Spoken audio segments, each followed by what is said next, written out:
what anti-aging medicine is, catching these problems before they become conditions so that the people can go on with their life and live long, happy, healthy lives. Now, this is an example of what can happen when we don't do our job and to be able to evaluate the patient's musculoskeletal system for these abnormal movement patterns, is that after, let's say when you're 60 years old, that's 190 or about almost 200 million impacts with the ground, and with abnormal movement pattern on this man's foot that caused a degenerative cycle in the hip area that somebody just didn't think it was important, or they didn't know how to check for it.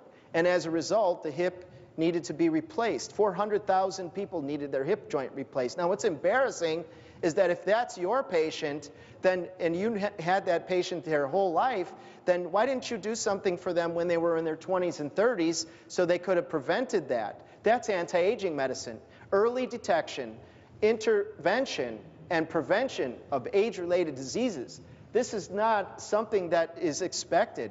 This person, look at this hip over here. What about this joint here? They're intact. Why? People say, well, my doctor told me my hip needed to be replaced because I'm old. And I said, well, what about the other hip? It's the same age. Oh, yeah, well, how does that? I don't get that. I don't understand that. How's that?